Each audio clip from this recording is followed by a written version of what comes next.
Je m'appelle Hamissou Moussa, technicien de recherche à la retraite. J'ai 68 ans, je suis à Maradi, une ville située au sud du pays, donc au sud du Niger. Donc parmi les enfants capturés maintenant par la police congolaise, j'ai remarqué un enfant qui ressemble beaucoup à mon fils disparu. Donc il a été enlevé quand il avait 2 ans. Et dès que je l'ai vu, quelque chose m'a surgi pour me faire savoir que réellement l'enfant là doit être mon enfant qui a disparu pendant des années. Donc je ne sais pas. Au moment où il avait disparu, j'ai un ami congolais qui faisait le froid, donc au nom de Mutumbi là. Il était à Maradi de passage. Plus il est parti 2 jours plus tard et maintenant l'enfant a disparu. Je ne sais pas, c'est lui qui l'a élevé. Qu'est-ce qui s'est passé? Dieu le seul sait. Je ne l'accuse pas de l'avoir enlevé mon enfant, mais j'ai vu l'enfant que j'ai vu à la télévision là. Dès que je l'ai vu, réellement, je n'ai pas pu tenir mes larmes. Quelque chose me dit que réellement l'enfant là, c'est moi. Mais s'il pouvait m'aider, il faut m'aider.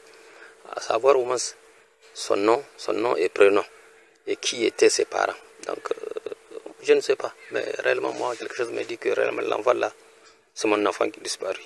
Je vous remercie, chers parents. Merci beaucoup.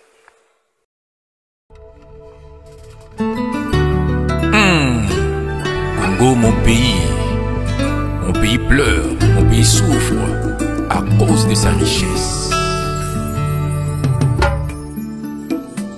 Pitié.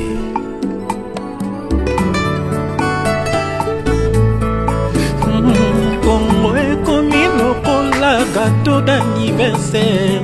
Moto nyonso alingi azwa parti na ye o gâteau d'anniversaire ezalaka sukali Congo po etona na ngida o baoccidentaux na bavoisin miso kaka na Congo bitumba ya Congo po etona na ngida Congo ekomi lokola gâteau d'anniversaire. Moto nyonso alingi azwa parti na ye po gâteau d'anniversaire ezalaka sukali Congo po etona na ngida o baoccidentaux na bavoisin miso kaka na Congo bitumba ya Congo po etona na ngida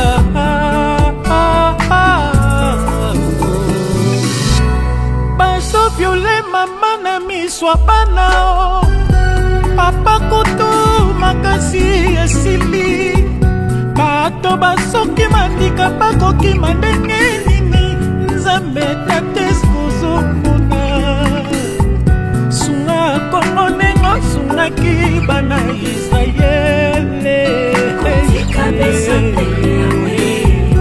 ona bawolo bonzobo mama inosa bokati mboka botangisi susu na makila nzamba akela peple nyonso na mboka na ye bino miso kaka epai ya baninga nzambe tetes kozomona kongole akomi konyokoma mpona bomelwa mboka na ye moko mawa mingi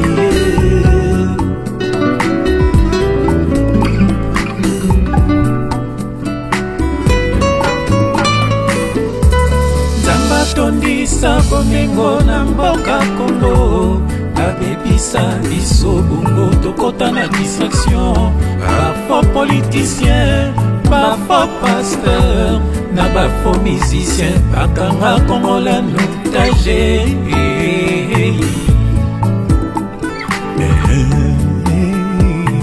Kongole akoma bisenga Kongole akoma fana kwiti Kongole akoma malanda ngombe Kongole akoma immigré partout dans le monde pour na pays rien ne va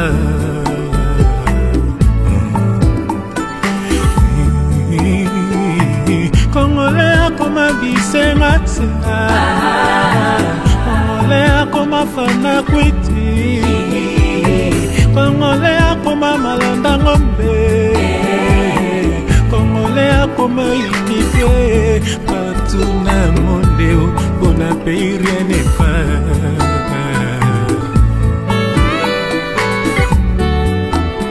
Peuple congolais, le moins de distraction. Tika pe misala ya mabe. Le moins pe na banzambe ya lokuta. Motema mabe tika. Tozala bomoko. Abat la division. Ne sois pas un traître pour ton pays. Sois un patriote. Et crois en notre Seigneur Jésus-Christ. Tu seras sauvé. Toi et ta famille. Et notre pays aussi. Quelle grâce!